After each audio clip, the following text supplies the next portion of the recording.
I am your loquacious narrator for this episode of the Blue Toad Murder Files. So, how many of you will be playing? Choose your...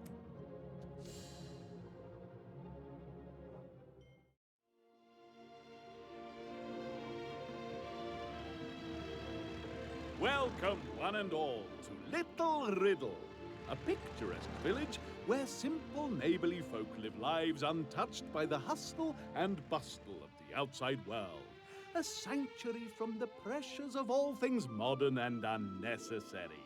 A peaceful place, a gentle place. A place where the mayor and the miller were brutally, horribly, violently murdered. The miller killed the mayor, then was shot down in turn, the perpetrator unknown. Even as you investigated this, Riddle Manor was robbed by the church groundskeeper, Moses. Though you led the authorities to him, they are having no luck in getting answers from the light-fingered gardener, nor in recovering a statue he stole. So, you won't talk, eh? That's right. We'll soon see about that. They all crack in the end, you see, Constable? Yes, sir. Only... Yes, indeed. They all talk to me, in the end. Mark my words, son, I'll have this one singing like a bird shot. What's that noise? As smoke rises from the town, the constable is dispatched to find out what is going on. Inspector Bragg turns to you. I'm gonna take this here miscreant back to the station. I don't want you following him and me. All right. Now get going. Sharpish. The inspector leaves you little choice but to head toward the smoke. The acrid evidence of conflagrating combustibles leads you towards the town hall.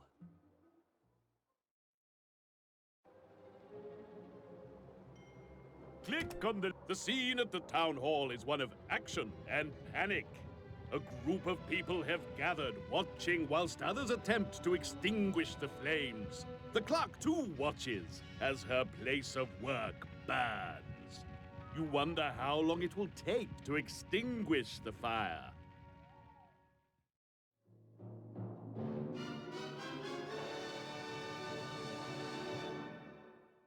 The town hall is on fire, and water is being carried from the river in an attempt to put it out. Can you work out how?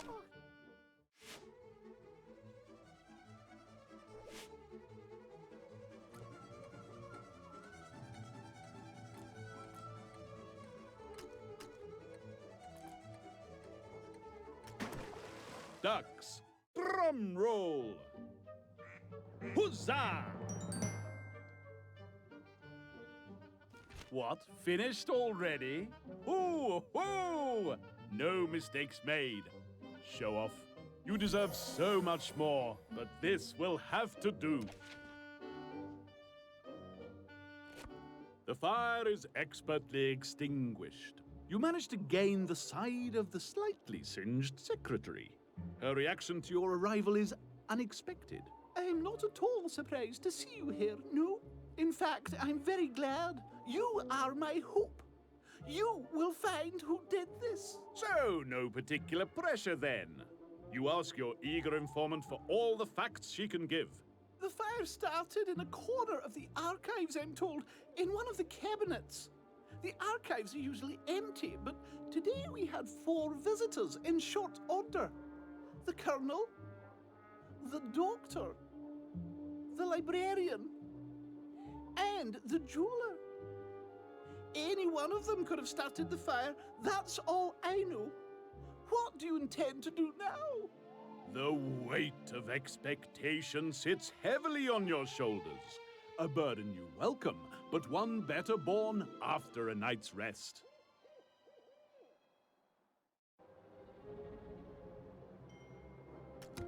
Mind a whirl. You head for the hotel. Go on then. You have a visitor. Huh? This is Watson, one of the best noses in the business and a loyal blue-toed agent. However, his arrival has caused some degree of consternation. I see. So this is yours? The brains of your operation, clearly? Sorry, that doesn't cut it. I'm married.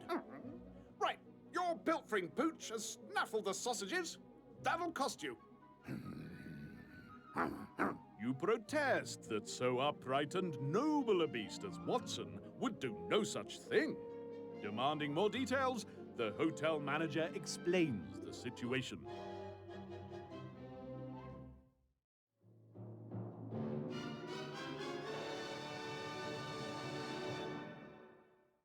Someone's been eating the hotel sausage.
Let's see how you did. Splendid! Great Scott, that was fast. You made that look easy, not an error in sight. Look around you and be comforted. You. So sorry about that. Just can't trust anyone these days, can you? Don't worry, we'll just execute them or something. There's a room available on the upper floor. If you won't mention this to the wife. You settle in to your new, much larger room. Content that, with Watson at your side, the secrets of Little Riddle will soon be laid bare, and the malcontents and miscreants brought to book. A new day and a new case to solve.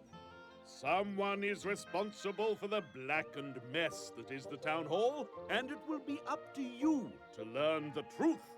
You will need to be paying attention as you investigate this day. Let's find out if you are, and see if you can answer my questions.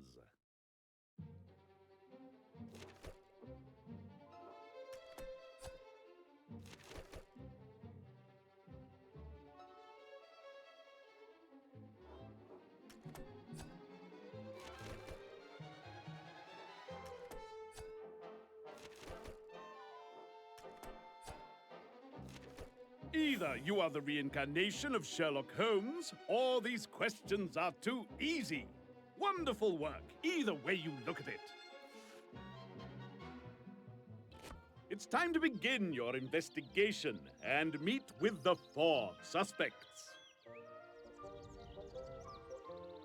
There will be times when you have to pick from a number of A most agreeable facet of an investigation is that you meet new people every day. Of course, they tend to be suspected of murder and arson, but you can't have everything. Ah, it's you! How marvelous! What are you investigating? Do tell! How terribly exciting it must be to be a great detective! You must tell me of your adventures, but first, a test!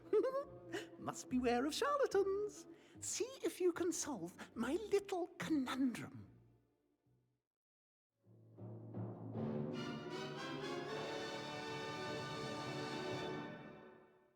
The librarian has set you a challenge.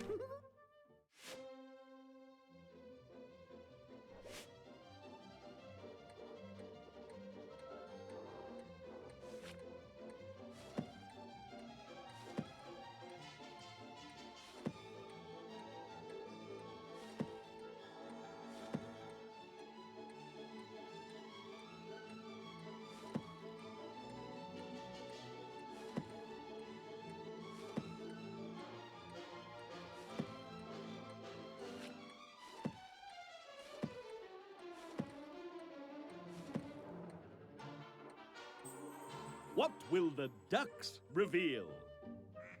Correct! My, weren't you in a hurry?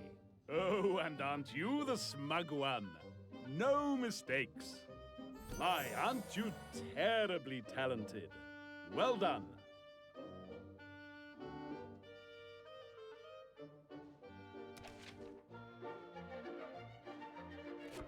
I say, well, proof positive.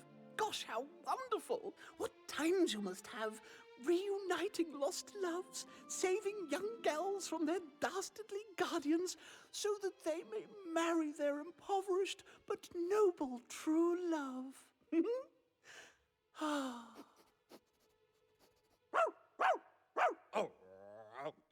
Oh, I'm sorry, Poochie.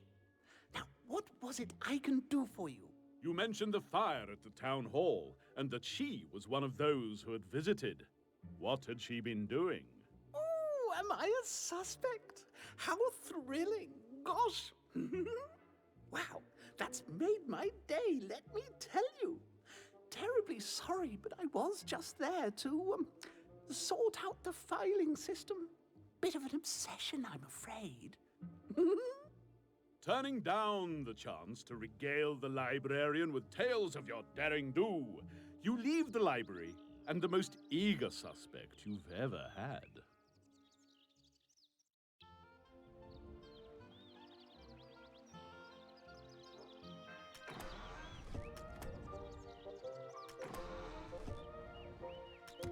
When you visit him at his own home, the Colonel seems engaged in proving once again that military intelligence is a contradiction in terms. Front and centre, quick as you like. Now then, ducks. Jolly disorganised lot, don't you know? No discipline, not a feather. Been trying to instill some organisation into this lot. Quite hopeless. See if you can whip 'em into shape, what?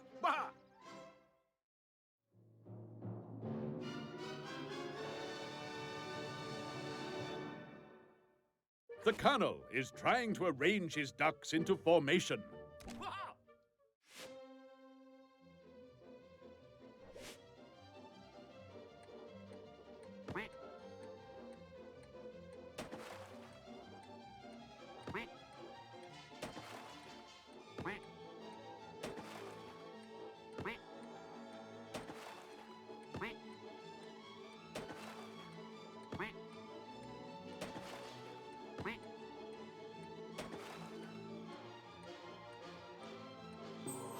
Let's see how you did. Correct you are. Well done. All wrapped up already? Great heavens! And without a single error being made. Well done. Please take this moment to look as smug as possible. That's the spirit. The ranks always respond to the Sergeant Major, what? I say, fine hound you have there. Hunting beast, eh? You quickly ask the Colonel about his presence in the Town Hall archives on the day of the fire. Simple enough. Doing a bit of reconnaissance, don't you know? Scouting out the terrain ahead, looking through Burks and digging up the history on that damn fine filly up at the manor, what? Always good to have something to talk about next time I visit the front lines. The old campaign is going jolly well. Keep mum, though, eh? Loose lips, sink ships, Unable to bear any more nodding, winking, and mixed military analogies, you resume your investigations.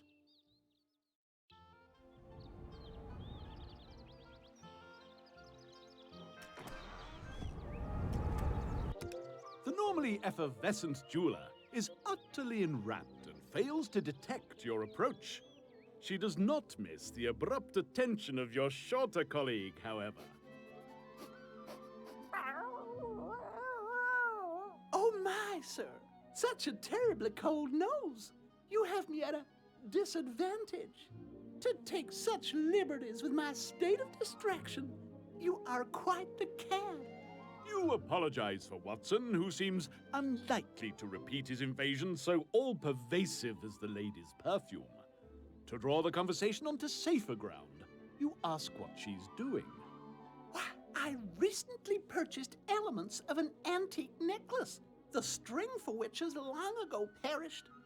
I was attempting to reconstruct the item, but I am now in such a tizzy I may never be able to finish. Far be it from you not to take so subtle a hint.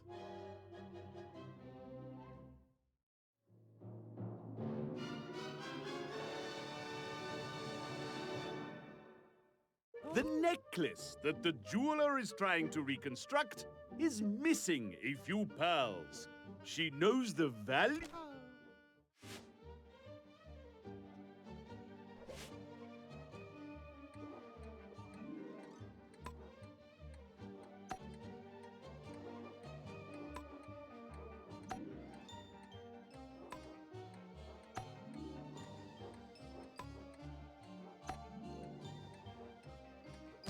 Did you show intellect or idiocy?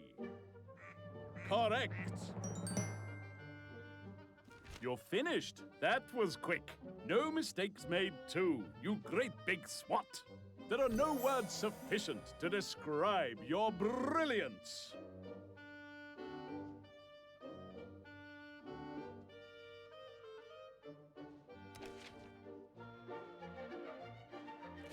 How gallant of you, coming to my rescue at such a time.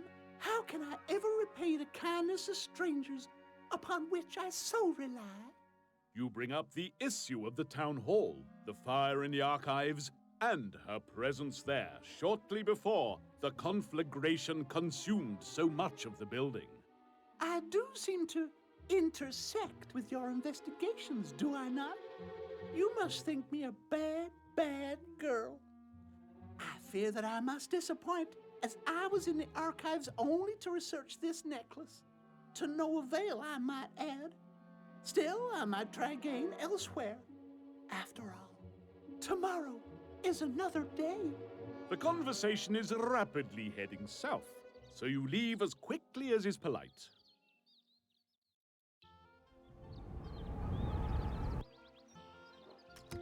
You find a full house at the surgery. The doctor himself is seeing to Mrs. Gossip, promising to speak to you momentarily. This leaves you with the other elderly lady. She has revelations of her own. I'm her sister, dear heart. Mrs. Bothersome's my name, but don't assume it's literal. My, what a proud beast you have there. Let's see him then. Up straight. Bad posture. Just check the... Yes, that all seems fine. Not at all shabby for a mongrel. Reminds me of my old mutt, Sparkles. Let me tell you about him. Seems you have little option but to listen.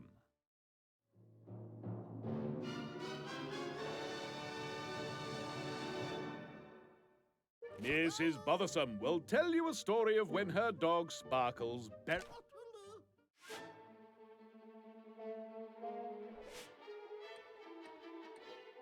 Oh, Sparkles, my lovely dog, in peace you rest. He couldn't stop messing around. Small thing he was, but strong enough to carry around my slippers. Sparkles liked to bury them in my garden. No other thing was so amusing for him. Oh, my garden, a blessing from God, so green, so fertile.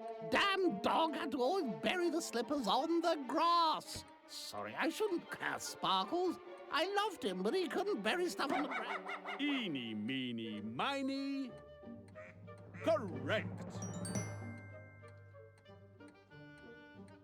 Gosh, you got through that one, lickety-split, with nary a hiccup. Well done. Olympian intelligence deserves an Olympian. It would appear that Mrs. Bothersome has many such stories of Sparkles, but the arrival of the doctor and Mrs. Gossip curtail any additional precipitous perambulation down memory lane. You ask the doctor about his visit to the archives. Quite. There's a good canine. Where were we? Yes, I heard about the fire. Dratted nuisance, really. I'm a bit of a history buff, you see. I was using the archives for my research. I was planning to do a little book on local history. He researches more than books. Ooh, you are awful. Come and see us later. Anyway, I have other patients to see. I'm afraid I must chase you all out for the time being. Shoo now! It's a certainty that something else is going on as regards the physician and the archives, and a later visit to Mrs. Gossip or Bothersome appears an unfortunate necessity. Now you have met with your 4 suspects. Have you learned anything useful? Have you been paying attention? Let's see how you do with these questions.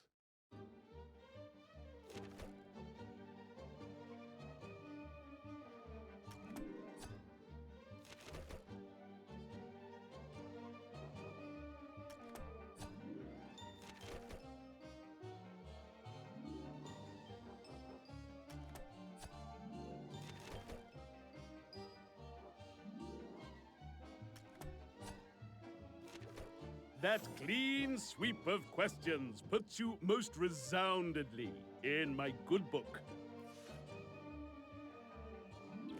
With those questions done, you... Wait, what's that I hear? Something happening at the antique shop? Quick, I'd head over there if I were you.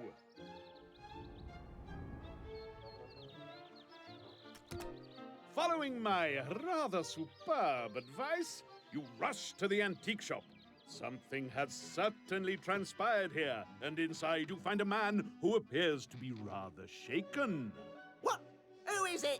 I'll get you. You coming in here, stealing my antiques? What immediately draws your attention is the classical statue the man is clearly guarding. Between you and the shop owner is a broken objet d'art.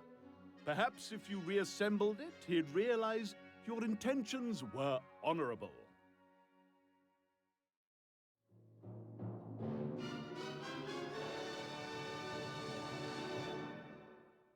In the altercation at the antique shop, a valuable stained glass antique was...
Ducks!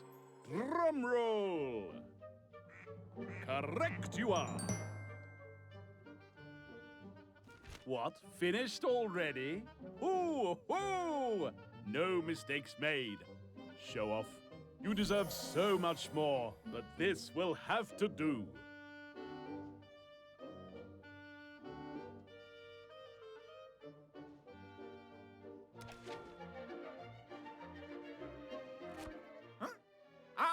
Thought you'd come back for another try, Wait a minute.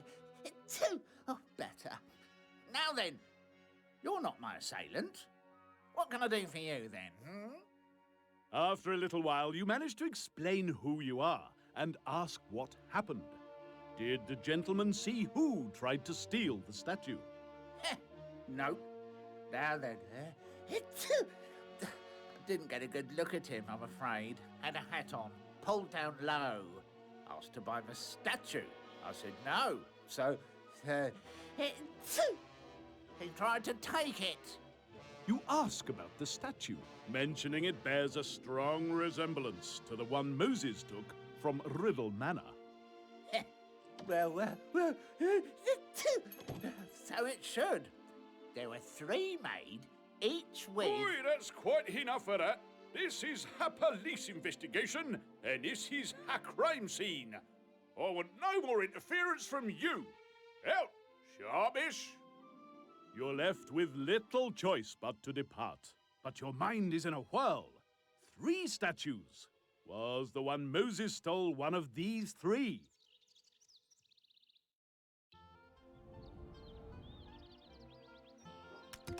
Though the fire was only this very morning, the ever-efficient clerk has matters well in hand, and the redecoration of the town hall has already commenced. Good afternoon. I am, in fact, very glad to see you. It's been a most trying day, and I find myself at quite a loss. I had a very precise filing system, but I'm now so tired I cannot seem to remember how they were arranged before. I wonder, could you perhaps sort them for me?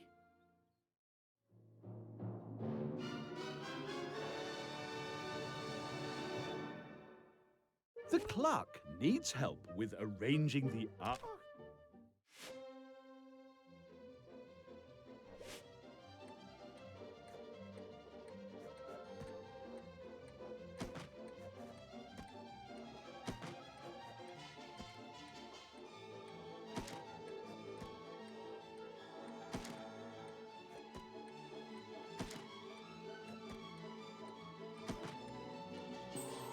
How did you do? Aha! Correct. Great Scott, that was fast. You made that look easy, not an error in sight. Look around you and be comforted. With the filing system arranged appropriately, you ask permission to head down to the archives. I am sorry to have to inform you that the inspector has insisted you be granted no access to the archives. He has declared them a crime scene and quite inviolable.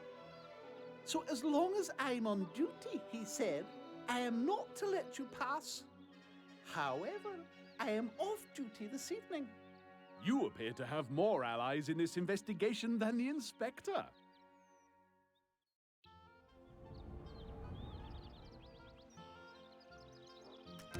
From the moment you're ushered into the abode of Mrs. Bothersome, you are keenly aware that this isn't going to be easy. The corpse of a sherry bottle is silent testament as to the afternoon's activities. You soldier on regardless, and eventually ask what the issue is with the doctor. Oh, I'm sure we just can't say. We certainly can't, not out loud. Just wouldn't be polite. Exactly. Indeed. Do have a piece of shortbread. You're about to protest when you glance down and notice that the proffered biscuits are more than simply sugary sustenance.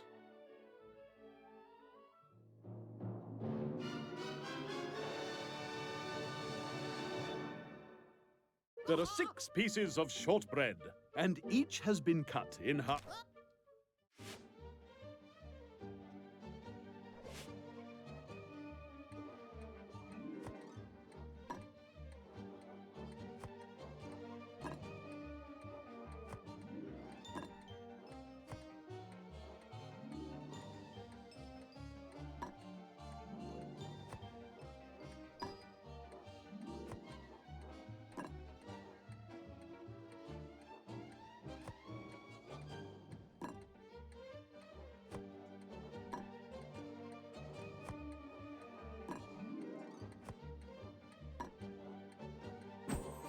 What will the ducks reveal? On the button. My, weren't you in a hurry? Oh, and aren't you the smug one? No mistakes. My, aren't you terribly talented?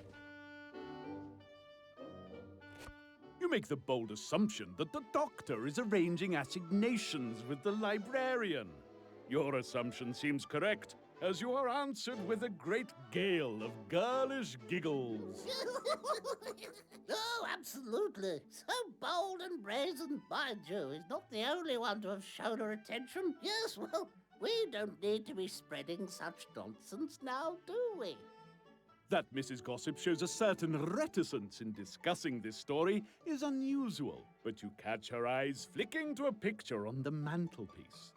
In it, the constable stands beside Mrs. Gossip, and her every inch the proud mother. Armed with more information than perhaps the old dears intended, you depart.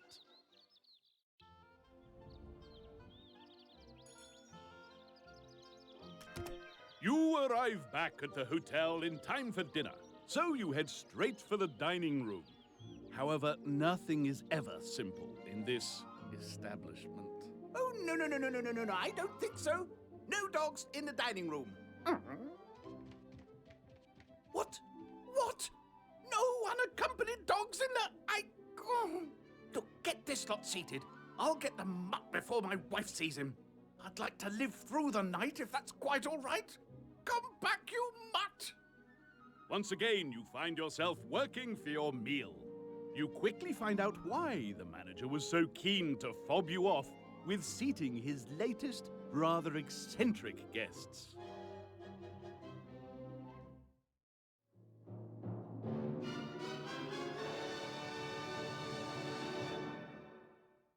There are 8 men waiting to dine in the hotel.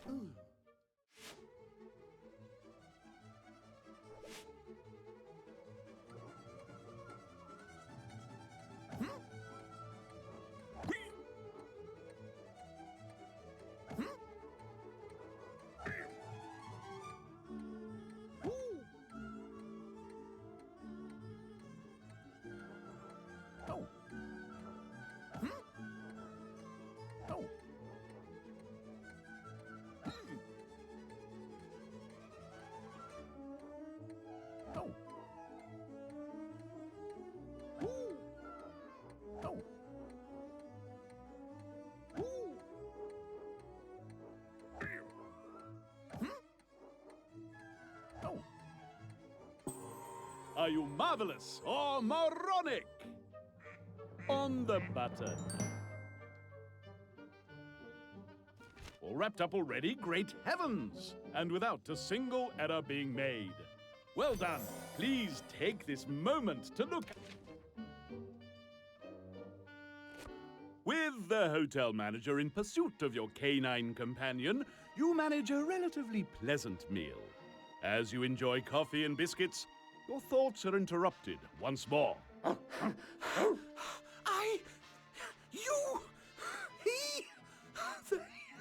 Never mind.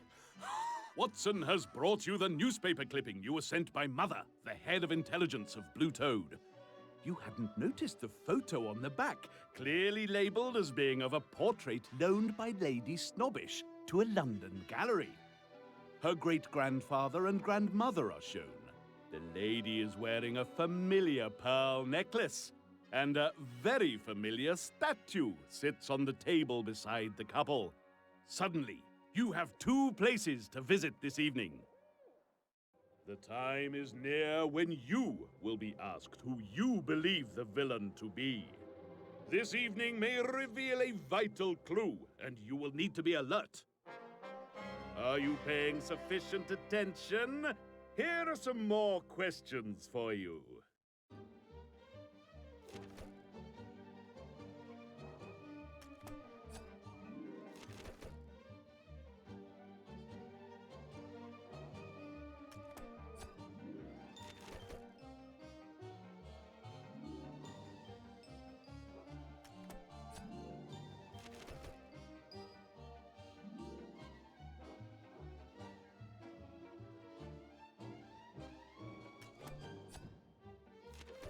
Fantastic work! Your keen eye and attention to detail will serve you well. Let's resume the investigation. You were going to meet with Lady Snobbish at the manor and also investigate the hopefully now deserted scene of the crime.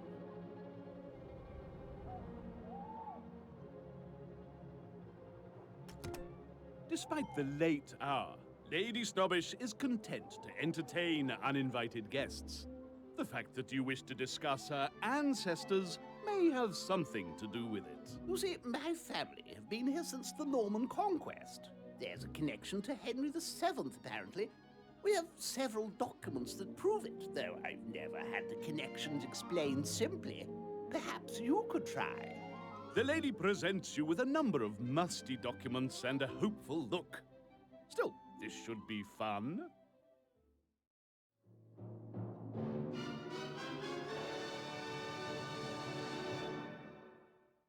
Lady Snobbish claims to be a direct descendant of Henry VII. Can you Now,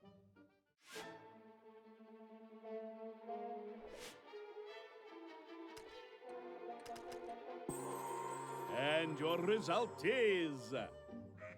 correct, you are. You're finished. That was quick. No mistakes made, too. You great big swat. There are no words sufficient to describe your brilliance.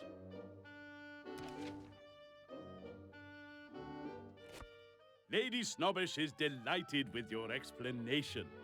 While she's still in a good mood, you ask about the necklace, showing her the photo. Had she sold it? The atmosphere cools instantly. that necklace hasn't been in the family for some time. My father took it with him when he left. Now, I should like you to leave. It's rather late, and I'm tired.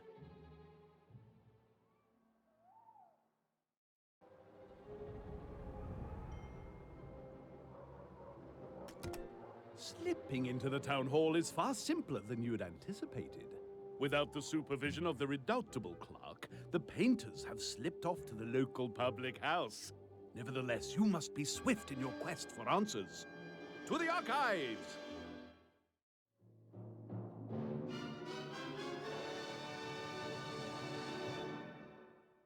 You want to get round the archives as quickly as possible. Can you?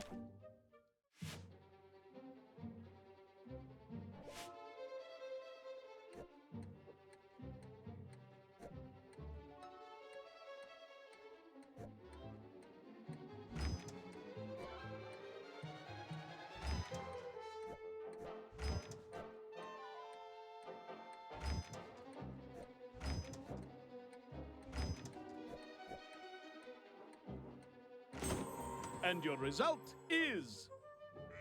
spot on! Gosh, you got through that one, lickety-split, with nary a hiccup. Well done. Olympian intelligence to... As you wander the forests of filing, this coppice of cabinets, you chance upon a vital clue. Buried beneath a tumbled desk, pushed aside by the firefighters, no doubt, you find a slightly scorched, utterly empty paraffin canister and a surprisingly intact box of matches. Your faithful hound gives them a good solid sniffing.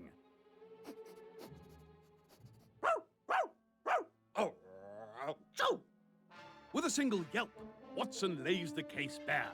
In an instant, you know exactly who used the materials you found to set the fire in the archive. It's time to go to the police.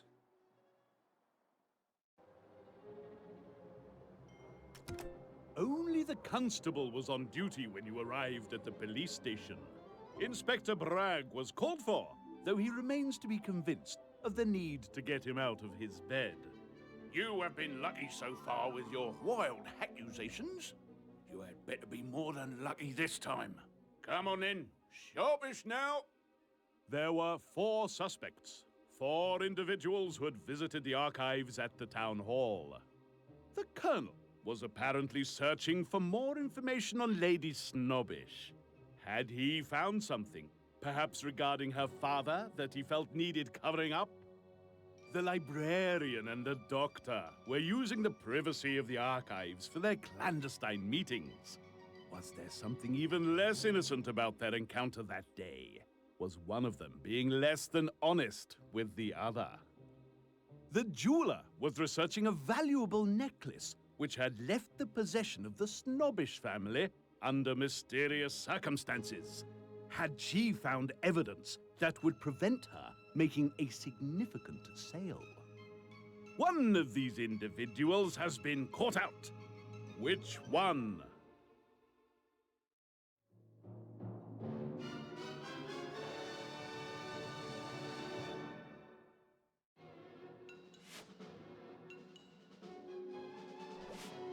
Can you deduce the culprit and prove yourself worthy of your role as a blue-toed detective? Player 1, you get to choose first.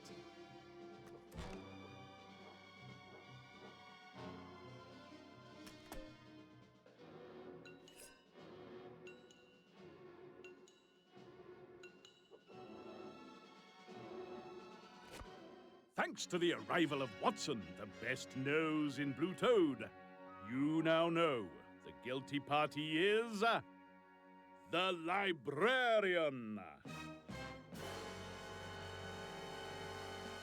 When Watson had a sniff of both the librarian and the arsonist's tools you found in the archive, he let out the same yelp. If the librarian had hoped the fire would destroy the evidence of her crime, she is about to receive an unpleasant shock. You had better be right about this. I don't want to be disturbing honest folk at this time of night. Come on, Constable. Well, come on then, sharpish. Yes, yes, sir. Only what, Constable? Nothing, sir. You used your talents to select the correct suspect. Many congratulations on a job well done. The librarian has been working late and is just locking up when you all arrive. Ralph, what's... Maggie, That's enough of that, Constable. Madam, I'm asking you to accompany me down to the station to answer some questions about It was me. Eh? It was? I confess. You've dragged it out of me. Why, you ask? What would you know of my motives? You, with your leaden souls, dragged down by earthly matters. I did it for love. Yes, for love. For that doctor, you mean? Doctor? Ha! How little you know. Must I tell all? You brutal man, Inspector. I will. Look out!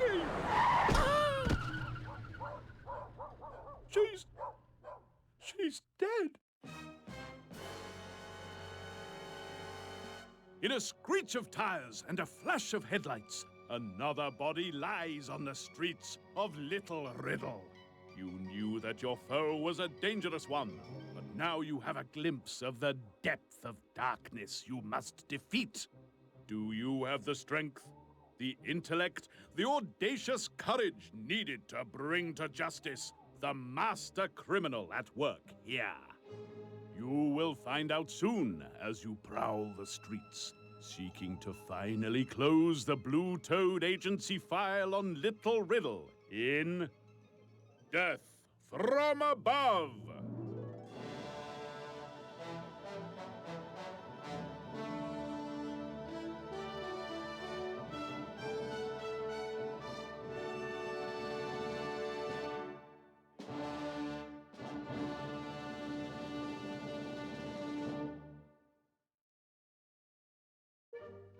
So, how well did you do in that episode? Player 1, wonderful work